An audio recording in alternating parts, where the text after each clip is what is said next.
आपको जिंदगी में जो कुछ भी चाहिए या आपकी जो भी समस्या है, आप श्रीमद् भगवत गीता की ये 25 बातें ठीक से सुन समझ लो।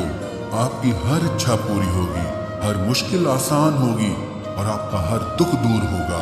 गीता का ये ज्ञान अमृत से भरा है, जो इंसान के मरे हुए मन और जीवन में एक नई जान डाल देता है।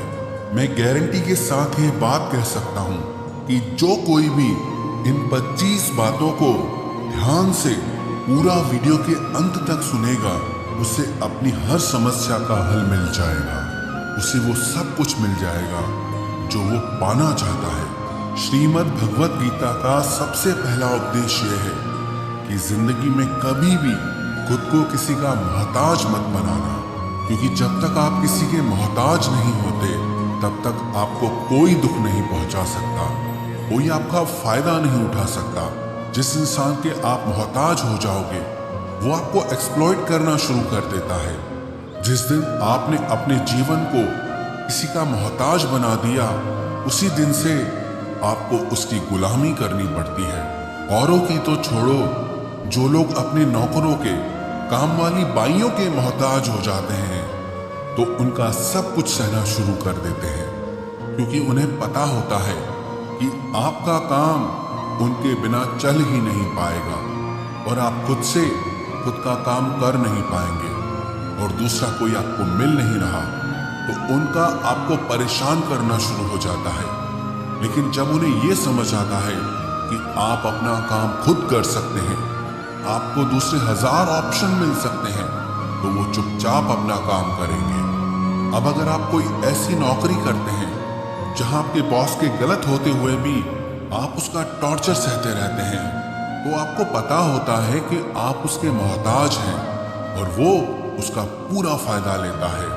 और तो और जिस घर परिवार में आप रहते हैं, अगर वहां भी आप किसी के मोहताज हैं तो वो आपको पूरा चूस लेता है, क्योंकि वहां आप 24 घंटे रहते हैं, कहीं और जा ही नहीं सकते। आपके सर पे चढ़ के नाचेगा वो इंसान और आपको पूरी तरह से अपने कंट्रोल में रखेगा। लोगों को बहुत मजा आता है अपने से कमजोर इंसान को अपने कंट्रोल में रखने के। आप चाहे 1000 उनके लिए अच्छा करो, चाहे हर वो काम करो जिससे उन्हें खुशी मिले, पर ऐसे लोग आपकी गर्दन को दबा के रखते हैं। आप में अगर कुछ प्रतिभा है तो आपके पंख ही काट दिए जाएंगे। हर वो कोशिश की जाएगी आपके साथ जिससे आप जिंदगी में कभी आगे ही ना बढ़ पाओ। किसी का मोहताज होना मर जाने से भी बदतर होता है। मोहताजी आपको गुलाम बनाकर रख देती है। आपने कभी गौर किया कि आपकी जिंदगी वही लोग खराब करते हैं जिनके आप मोहताज हो जाते हैं। आपका सारा दुख वहीं से आता है जिसके आप मोहताज होते हैं। मोहताजी सिर्फ शरीर या काम की नहीं होती, सबसे बड़ी मोहताजी मन की होती है कि जिंदगी में कोई हमें चाहिए, हमें संभालने के लिए, नहीं तो हम खुश नहीं रह पाएंगे। अकेलापन लोगों से झेला नहीं जाता है। फिर कई बार आप ऐसे लोगों से जुड़ जाते हैं जो आपकी इस मन की मोहताजी का पूरा फायदा उठाते हैं। आप उनसे रिश्ता इसीलिए जोड़ते हैं ताकि आपकी जिंदगी में थोड़ी खुशी आए, पर वो लोग आपको खून के आंसू रुलाते हैं, आपकी पूरी जिंदगी नर्क बना देते हैं। याद रखना एक बात, माँ बाप के अलावा ऐसा दुनिया में आज तक कोई पैदा नहीं हुआ है कि आप जिसके मोहताज हों और वो आपका फायदा ना उठाए। इसीलिए जिंदगी में कभी भी खुद को किसी का मोहताज मत बनाना।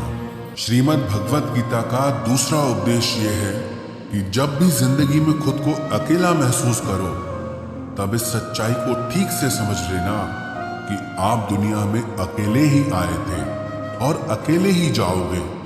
वास्तविकता में यहाँ कोई आपका अपना नहीं है। एक दिन तो जो माँ बाप हमें जन्म देते हैं वो भी हमें अकेला छोड़ के चले जाते हैं, तो औरों से तो उम्मीद ही क्या करना। यदि कोई आपका साथ छोड़ दे तो याद रखना कि वो ईश्वर सदा आपके साथ है, वो कभी आपका साथ नहीं छोड़ता। गीता में श्री कृष्ण ने अर्जुन से कहा कि चाहे कोई मनुष्य मुझे माने या ना माने, लेकिन मैं इंसान का साथ कभी नहीं छोड़ता। क्योंकि ये सब मेरी ही संतानें हैं। ममैवांशो जीवलोके जीवभूत सनातन मनष्ठानी इंद्रियानी प्रकृति स्थानी कर्षति।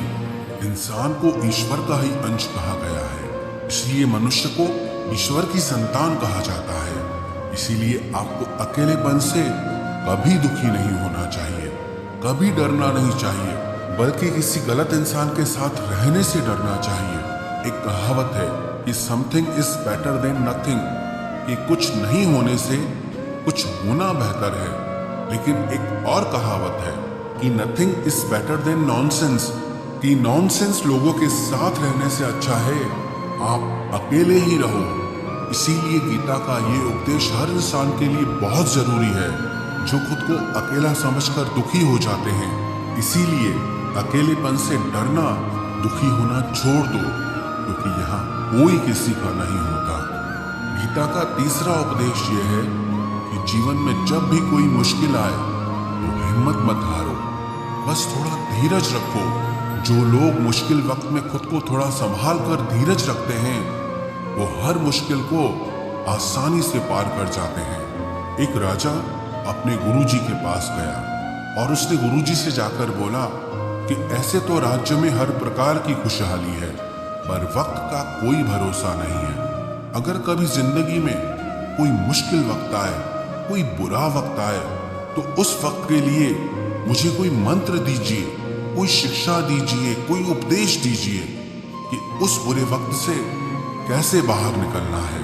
तो गुरुजी ने उसे एक तावीज बांध कर दे दिया और राजा से कहा कि इस तावीज में मैंने एक मंत्र लिख कर रखा है। जब तुम्हारी जिंदगी में बहुत बुरा वक्त आए और तुम्हें लगे कि इससे बुरा तो अब कुछ हो ही नहीं सकता, उस समय पे ये तावीज खोल के तुम इस मंत्र को पढ़ लेना, तुम्हारे अंदर बहुत शक्ति आ जाएगी। और एक दिन ऐसा हुआ भी कि उस राजा के राज्य पे किसी दूसरे राजा ने आक्रमण कर दिया और इस राजा की ऐसी स्थिति हुई कि उसे अपना राज्य छोड़कर, पूरे शहर को छोड़कर अपने कुछ लोगों के साथ भागना पड़ा। उस समय पे राजा बहुत दुखी था और विचार करने लगा कि गुरुजी ने मुझे एक तावीज दिया था कि जब जिंदगी में बहुत बुरा वक्त आए तब इसे खोलकर पढ़ना और इसके अंदर जो मंत्र लिखा हुआ है वो मेरे अंदर शक्ति भर देगा। राजा ने विचार किया कि इससे बुरा वक्त और क्या हो सकता है। उसने गुरुजी का दिया हुआ वो तावीज खोला और उसके अंदर लिखा हुआ था कि ये वक्त भी गुजर ही जाएगा। इस वचन को पढ़कर राजा के मन में एक शक्ति आई, विश्वास जगा कि ये जो बुरा वक्त है ये भी टिकने वाला नहीं है, ये भी निकल ही जाएगा। इसलिए मुझे हिम्मत नहीं हारनी, वापस से अपनी सेना खड़ी करनी है। और उस राजा ने वापस से अपने सैनिकों को जमा करके अपनी सेना को खड़ा किया और उस राजा पे हमला करके अपना राज्य वापस प्राप्त किया।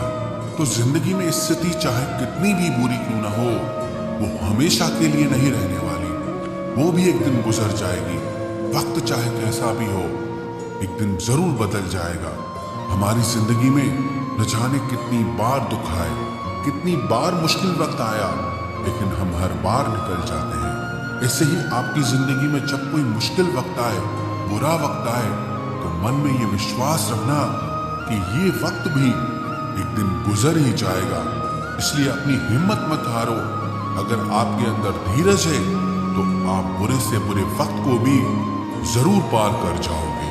श्रीमद् भगवत गीता का चौथा उपदेश ये है कि जब कोई आपके साथ धोखा या छल करे तो उसको कोसना या दुखी होना छोड़ दो, बल्कि उससे शिक्षा लो कि लोग असलियत में वैसे नहीं होते जैसा आप उन्हें समझ लेते हैं।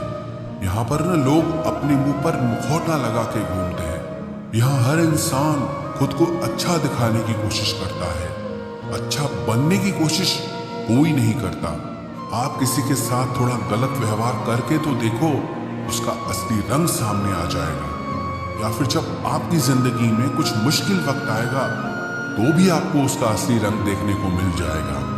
इसीलिए किसी पे भी जल्दी भरोसा नहीं करना चाहिए, किसी से भी इतनी उम्मीद नहीं लगानी चाहिए कि बाद में हमारा दिल ही टूट जाए, क्योंकि दुनिया के ये लोग ना कभी किसी के हुए हैं और ना कभी किसी के होंगे। अपना दिल उस ईश्वर को समर्पित कर दो, फिर देखना आपका दिल कोई नहीं दुखा पाएगा। श्री कृष्ण ने अर्जुन से गीता के 12वें अध्याय भक्ति योग में कहा है, मय्येव मन आधस्तव मयि बुद्धिम निवेशय, कि हे अर्जुन, तू अपना मन, अपनी बुद्धि, अपना दिल मुझ में लगा दे, फिर देखना तेरा दिल कोई नहीं दुखा पाएगा, कोई तेरा दिल नहीं तोड़ पाएगा। याद रखना, इस दुनिया में आप जिससे भी सबसे ज्यादा दिल लगाओगे, सबसे ज्यादा दुख भी आपको वही इंसान देगा, क्योंकि इस दुनिया में ना दिल की कोई कदर नहीं है, भावनाओं की कोई कदर नहीं है। यह कदर होती है मतलब की, फायदे की, कि आपसे किसी का क्या फायदा हो सकता है।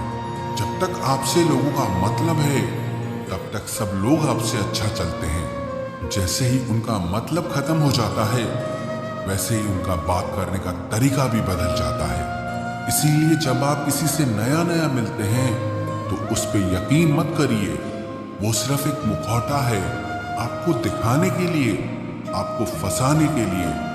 अब ये आप पर निर्भर करता है कि आप उसमें फंसते हैं या अपनी समझ से काम लेते हैं।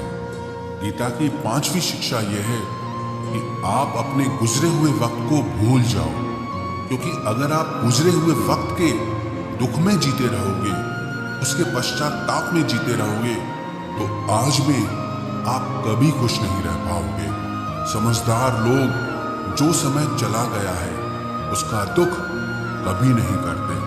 आपका बीता हुआ कल कैसा भी क्यों ना हो, पर उसका प्रभाव आपके आज पर नहीं पड़ना चाहिए। जो भी आपके साथ हुआ उससे सबक लो, शिक्षा लो कि अब ये जिंदगी में आगे नहीं होने देंगे हम, और जीवन में आप आगे बढ़ जाओ।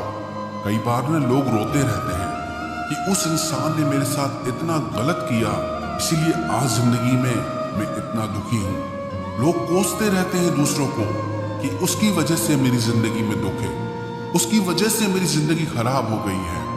लेकिन जब तक आप उसे कोसते रहेंगे, आप जिंदगी में कभी खुश नहीं रह पाएंगे, कभी आगे नहीं बढ़ पाएंगे। जो हुआ, जो लोगों ने आपके साथ किया, उसे आप बदल नहीं सकते, लेकिन आपका आज आप जरूर बदल सकते हो। कल के दुख से छूटना चाहते हो तो कल में नहीं, आज में जीना शुरू करो। आपको ऐसा एक भी इंसान नहीं मिलेगा जो अपने कल में जीता हो और प्रसन्न रहता हो।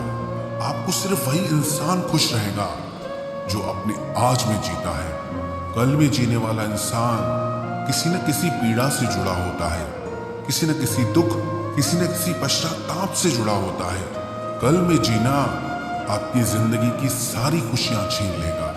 तो जितना हो सके अपने पास्ट को भूल जाइए और अपने प्रेजेंट में जीना शुरू कीजिए। श्रीमद् भगवद गीता का 6ठा उपदेश यह है कि प्रेम उसी से करो जो आपके प्रेम के लायक हो। जिसे आपके प्रेम की कदर नहीं, उससे जितना दूर रहो उतना अच्छा होता है। आजकल लोग कहते हैं कि सबसे ज्यादा पीड़ा प्रेम देता है। लोगों ने प्रेम जैसी पवित्र चीज को गंदा कर दिया है, जहर बना दिया है। सबसे ज्यादा लोग एक दूसरे को प्रेम और भरोसे के नाम पर ही लूटते हैं। अगर आपका किसी से प्रेम नहीं है तो वो आपकी भावनाओं को चोट पहुंचा ही नहीं सकता। संबंध चाहे जो भी हो, हद से ज्यादा किसी से प्रेम करोगे और अगर वो उसके लायक नहीं, तो सिवाय दुख के और कुछ नहीं मिलेगा। वास्तविकता में प्रेम पीड़ा नहीं देता, बल्कि ऐसे इंसान से प्रेम करना पीड़ा देता है जिसे आपके प्रेम की कदर नहीं है। तो प्रेम सिर्फ उसी इंसान से करो जिसे आपके प्रेम की कदर नहीं है। जहां आपको ये एहसास हो जाए कि आपके प्रेम की, आपके भावनाओं की किसी को कदर तक नहीं है, वहां से आप कृपया करके खुद को दूर ही रखें। गीता का 7वां उपदेश यह है कि हमारे रिश्तेदार ही हमसे सबसे ज्यादा जलते हैं, हमारी सफलता से सबसे ज्यादा दिक्कत हमारे रिश्तेदारों को ही होती है। बाहर वालों को कोई फर्क नहीं पड़ता कि आपकी जिंदगी में क्या हो रहा है, पर जो आपके रिश्तेदार होते हैं उनकी ना पूरी नजर रहती है आपकी जिंदगी पर। बाहर से तो वो यही कहेंगे कि आगे बढ़ो, सफल हो जाओ, खुश रहो जिंदगी में, पर जब उन्हें आप अपनी सफलता के बारे में बताएंगे, अपनी किसी कामयाबी की खबर उनको सुनाएंगे, तो उसे सुनकर उन्हें बिल्कुल भी खुशी नहीं होती। कई बार सारी दुनिया आपको पसंद करती है, आपके काम की तारीफ करती है, लेकिन आपकी कदर आपके घर में ही नहीं होती। महाभारत का युद्ध बाहर के लोगों में नहीं हुआ था, ये भाइयों के आपस की लड़ाई थी। पांडवों के हर सुख से दुर्योधन जलता था। जब भी पांडव किसी काम में सफल होते थे, उससे बिल्कुल भी बर्दाश्त नहीं होता था। दुर्योधन हर कोशिश करता था पांडवों को नीचा गिराने का, जितना हो सके उन्हें दुखी करने का। और वही भाइयों की आपसी जलन महाभारत के युद्ध की वजह से हुई, जिसमें न जाने कितने अनगिनत लोग मारे गए। बाहर वाले को क्या फर्क पड़ता है कि आप कैसे जिंदगी जीते हैं, लेकिन ये जो रिश्तेदार होते हैं, ये जो करीबी लोग होते हैं, मजाल जो इन्हें आपकी खुशी बर्दाश्त हो जाए। सबसे खतरनाक होते हैं लोग, क्योंकि ये बाहर से बहुत मीठा चलते हैं, आपको अच्छे अच्छे शब्द कहते हैं, लेकिन आपके पीठ पीछे ये आपसे जरा भी खुश नहीं होते। तो इसीलिए किसी को भी अपना समझने से पहले आप ये जरूर चेक कर लें कि वो सच में आपका अपना है या सिर्फ अपनेपन का दिखावा हो रहा है। गीता का 8वां उपदेश ये है कि आज के युग में बहुत ज्यादा अच्छे मत बनो, नहीं तो ये दुनिया आपको लूट के कंगाल कर देगी। पांडवों की कहानी ये शिक्षा देती है कि ज्यादा अच्छा बनना आपको कई बार बहुत दुख दे सकता है। जो पांडव हमेशा धर्म पे चलते थे, कभी कोई गलत काम नहीं किया, लेकिन उनका सारा राजपाट चला गया। उनकी पत्नी को भरी सभा में नग्न करने की कोशिश की गई। भिक्षा लेकर के उन्हें अपनी जिंदगी गुजारनी पड़ी। कारण क्या था? वो कुछ ज्यादा ही अच्छे बन रहे थे। ये तो तब की बात है, और आज की दुनिया तो और बदल चुकी है। लोग न अच्छे इंसान को इज्जत कम देते हैं, बल्कि उसका इस्तेमाल ज्यादा किया जाता है। अगर आप भी लोगों के साथ अच्छा चलते हैं, तो आप इस चीज को खुद अनुभव कर पाएंगे। आप जितना लोगों के साथ अच्छा चलते हैं, लोग आपके साथ उतना गलत व्यवहार करते हैं। लोग आपका उतना ज्यादा इस्तेमाल करते हैं। आप दूसरों की खुशी के लिए कुछ भी करते जाते हैं, और लोग सिर्फ आपका एडवांटेज लेने में लगे रहते हैं। इसलिए आज के जमाने में खुश रहना है ना, तो बहुत ज्यादा अच्छे मत बनो। इसका मतलब ये नहीं कि आप बुरे इंसान बन जाओ। आप अपनी नजर में अच्छे बन के रहो। दुनिया की नजर में अच्छे बनने की कोशिश कभी मत करना। गीता का 9वां उपदेश ये है कि जहां आपके लिए प्रेम और इज्जत नहीं है, वहां कभी मत जाओ। महाभारत का युद्ध शुरू होने से पहले श्री कृष्ण हस्तिनापुर गए थे, पांडवों की तरफ से शांति प्रस्ताव लेकर के। तब शकुनी ने दुर्योधन से कहा कि ये कृष्ण बड़ा मायावी है, अगर ये हमारे पक्ष में आ जाए वो समझ लो पांडव हार ही गए। तो इसकी सेवा करो, इसको अपने घर आने का निमंत्रण भेजो, इसे खुश करो। जब श्री कृष्ण हस्तिनापुर पहुंचे तो दुर्योधन ने उन्हें अपने घर आने के लिए कहा, और श्री कृष्ण से कहा, आप मेरे घर पे रहिए, मेरा आतिथ्य स्वीकार कीजिए, मेरे घर में भोजन कीजिए। तो श्री कृष्ण ने दुर्योधन से कहा कि दुर्योधन, इंसान को किसी के घर तभी भोजन करना चाहिए, तभी जाना चाहिए, या तो उससे बहुत प्रेम हो, या तो हमारे जीवन में कोई बहुत बड़ी आपत्ति आ गई हो। ना तो मेरी जिंदगी में कोई आपत्ति आई है, और ना ही तुम्हारा मुझसे कोई प्रेम है, तो तुम्हारे घर तो मैं कभी नहीं आऊंगा। तुम मुझे अपने घर बुला रहे हो सिर्फ और सिर्फ अपना मतलब पूरा करने के लिए, और मतलबी लोगों के घर कभी नहीं जाना चाहिए। इसलिए इससे हमको ये शिक्षा मिलती है कि जिसके दिल में आपके लिए प्रेम नहीं है, इज्जत नहीं है, वहां आपको कभी नहीं रहना चाहिए। आपको सिर्फ उसी जगह रहना चाहिए जहां आपकी कदर हो, आपको इज्जत मिले और जहां आपको प्रेम मिले।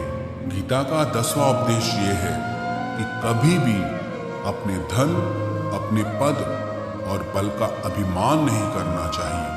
दुर्योधन को बहुत अभिमान था कि मेरे पास भीष्म पितामह जैसे, द्रोणाचार्य और कर्ण जैसे योद्धा बैठे हैं, तो ये पांडवों को तो मैं यूं ही मसल के रख दूंगा।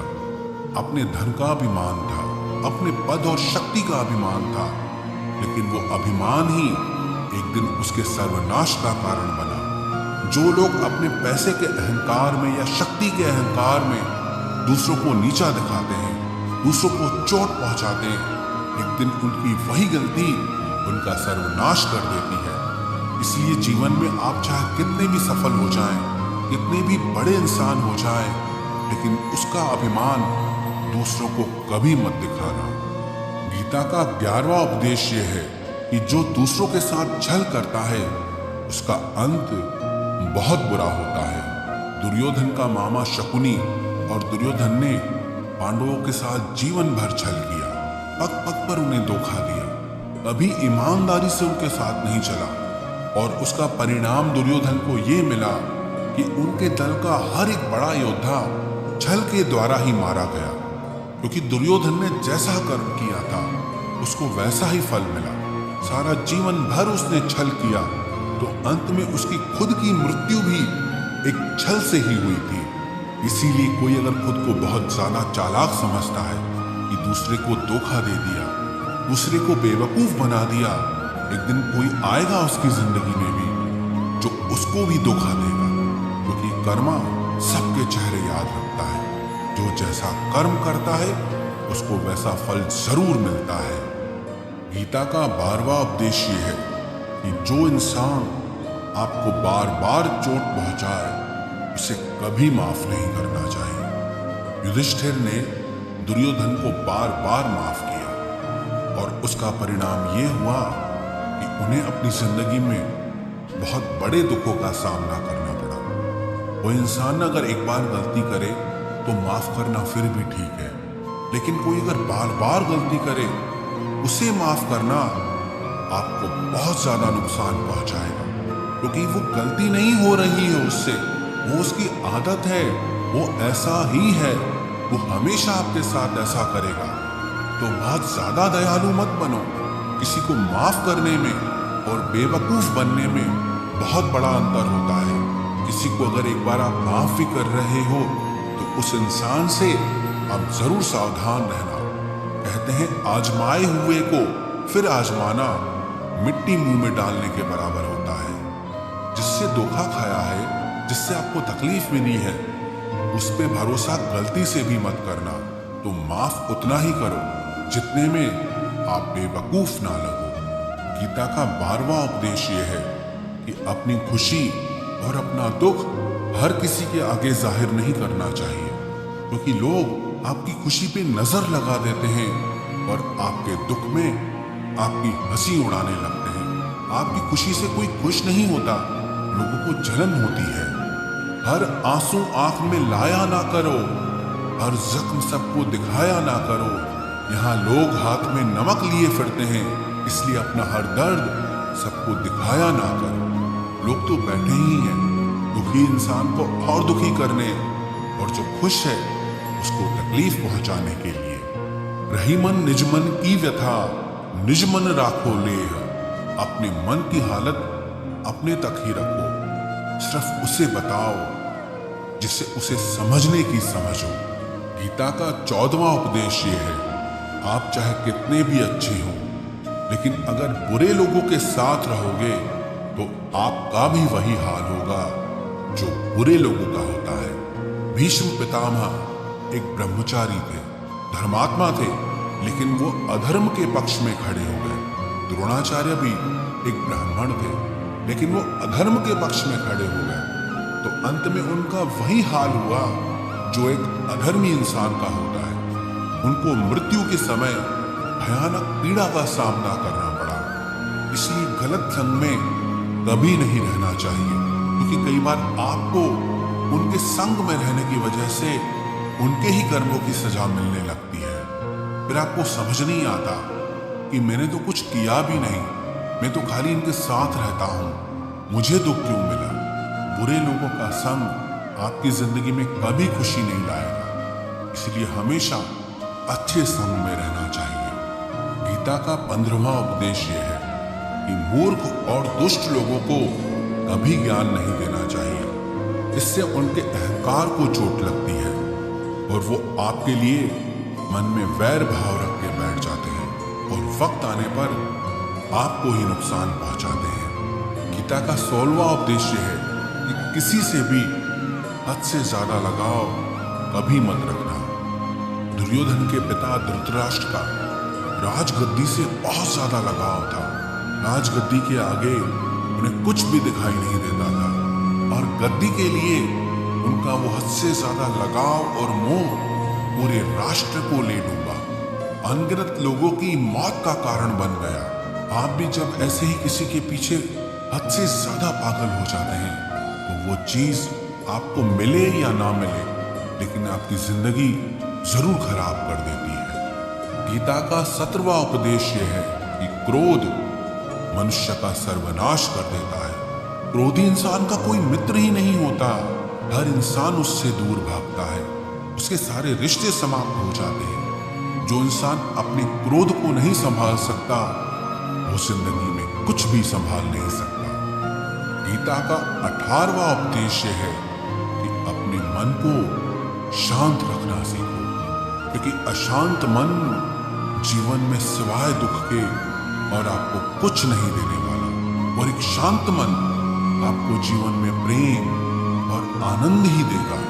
दुख और सुख सिर्फ शांत और अशांत मन के परिणाम है। अशांत मन दुख को ही जन्म देता है और शांत मन परम आनंद को जन्म देता है। गीता का 19वां उपदेश है कि आंखों से सच दिखने वाली बात पर भी एकदम से जल्दी भरोसा नहीं करना चाहिए। ऐसी बहुत कहानियां आपने सुनी होगी कि कई बार आंखों से दिखने वाली बात भी सच नहीं होती है, इसीलिए भरोसा करने में कभी भी जल्दबाजी मत करना। गीता का 20वां उपदेश ये है कि लोगों में अपना सहारा ढूंढना छोड़ दो। सबसे बड़ी आपके मन की यही कमजोरी होती है कि आप दूसरों में सहारा ढूंढते हैं, और यही चीज आपको कमजोर बनाती है। यही चीज आपका खुद पे विश्वास खत्म कर देती है। जो लोग सोचते हैं ना कि ये तो मेरा सहारा है, ये तो मुश्किल वक्त में मुझे काम आएगा, वही लोग मुश्किल वक्त में सबसे ज्यादा दुखी और अकेले पड़ जाते हैं। आप सिर्फ ईश्वर को अपना सहारा बनाओ, देखना जब भी कोई मुश्किल आएगी ना, वो किसी न किसी को आपकी मदद के लिए भेज ही देंगे। दुनिया को सहारा मत बनाओ, क्योंकि वो खुद अपने लिए सहारा ढूंढ रहे हैं। वो आपका सहारा कैसे बनेंगे? तो अपना सहारा दुनिया को नहीं, ईश्वर को बनाना चाहिए। गीता का 21वां उपदेश ये है कि बहुत ज्यादा मीठे बोलने वालों से और ज्यादा तारीफ करने वालों से सावधान रहना चाहिए, क्योंकि लोग मीठा सिर्फ तभी बोलते हैं जब उनको आपसे अपना मतलब निकालना होता है। आपकी तारीफ भी सिर्फ तभी की जाती है जब उन्हें आपसे अपना काम निकालना होता है। याद रखना कि तारीफ आपको जिंदगी में कभी भी फ्री में नहीं मिलने वाली। अगर कोई आपकी तारीफ कर रहा है तो कुछ ना कुछ उसके लिए आपको चुकाना ही पड़ेगा। इसलिए जो बहुत ज्यादा मीठा बोलते हैं या जो आपकी तारीफ करते हैं, उनसे जरा सावधान रहना चाहिए। गीता का 22वां उपदेश ये है, जो आपके मुंह पे अपनापन दिखाए, आपकी पीठ पीछे आपको नुकसान पहुंचाए, ऐसे लोगों से दूर ही रहना। चाणक्य ने कहा है कि ऐसे लोग उस घड़े की तरह होते हैं जिसके मुंह पे तो अमृत लगा है, लेकिन जिसके भीतर जहर भरा हुआ हो। आप जिसे अमृत समझकर पी जाते हैं, वास्तविकता में वो जहर ही होता है। विष कुंभम पयोमुखम। तो ऐसे लोगों को जहर की तरह छोड़ देना चाहिए जो अपनेपन का दिखावा करे और पीछे से हमेशा आपको नुकसान पहुंचाए। गीता का 23वां उपदेश यह है कि जिस रिश्ते में मर्यादाएं टूट जाती है वहां सिर्फ सर्वनाश ही होता है। कोई आपसे बड़ा है या छोटा है, अगर वो रिश्तों में अपनी मर्यादाओं को तोड़ देगा तो वो रिश्ता कभी नहीं टिक सकता। रिश्ता सिर्फ तभी चलता है जब दो लोग एक दूसरे की इज्जत करते हैं, रिस्पेक्ट करते हैं और कभी अपनी लिमिट क्रॉस नहीं करते हैं। जिस रिश्ते में कोई लिमिट नहीं है, एक दूसरे के लिए इज्जत नहीं है, वो रिश्ता आज नहीं तो कल खत्म ही हो जाता है। गीता का 24वां उपदेश यह है कि जीवन में कई बार नया शुरू करने के लिए पुराने को पूरी तरह से मिटाना पड़ता है। श्री कृष्ण से कुंती ने पूछा था कि हे कृष्ण, क्यों तुमने इतना बड़ा महायुद्ध करवा दिया? तो श्री कृष्ण ने बोला कि अधर्म बहुत बढ़ गया था और इस अधर्म का पूरी तरह से नाश करने के लिए, एक नए युग को लाने के लिए पुराने का सर्वनाश करना बहुत जरूरी होता है। जब कोई बिल्डिंग पूरी तरह से भंगार हो जाती है, बहुत पुरानी हो जाती है, तो उसे पूरी तरह से तोड़कर फिर से नवनिर्माण होता है। ऐसे ही आपके जीवन में भी आपको कुछ नया करना है तो पुराने को पूरी तरह से मिटाना होगा। गीता का 25वां उपदेश यह है कि इंसान ही आजकल इंसान का दुश्मन हो गया है। चाहे आप बिजनेस में देख लो, चाहे आप रिश्तों में देख लो, किसी भी फील्ड में आप देख लो, इंसान ही इंसान को नुकसान पहुंचा रहा है। इतना कंपटीशन बढ़ गया है, इतनी चोरियां बढ़ गई है, इतना क्राइम बढ़ गया है। शास्त्रों में जो कलयुग के लक्षण लिखे गए हैं ना, कि एक दिन इंसान ही इंसान को खाएगा, वो समय तो आ गया है। इंसान ही तो इंसान को खा रहा है, एक दूसरे का बिजनेस खा रहा है, एक दूसरे की नौकरियां खा रहा है, एक दूसरे की जिंदगी की खुशियां खा रहा है। इंसान जो दुखी है उसे और दुखी करो, जो खुश है उसे परेशान करो। यही तो हो गया है आजकल। कहने को तो सब इंसान है, लेकिन इंसानियत कहीं दिखती ही नहीं है। एक सेठ के घर से एक भिखारी निकल रहा था। उसने उस सेठ से कहा कि मुझे एक गिलास पानी पिला दीजिए, बहुत प्यास लगी है, बहुत दूर से पैदल चल के आया हूं, मेरे प्राण निकल रहे हैं। तो वो सेठ बोला कि अभी आदमी नहीं है, आदमी आ जाए आपको पानी दे दिया जाएगा। थोड़ी देर बाद उस भिखारी ने सेठ से कहा, आप कृपया करके मुझे एक गिलास पानी पिला दीजिए, मैं चला जाऊंगा, मेरे प्राण निकल रहे हैं और आसपास में किसी का घर भी नहीं दिख रहा। तो उस सेठ ने कहा, मैंने कहा ना कि आदमी आने वाला है, वो आ जाए तो आपको पानी मिल जाएगा।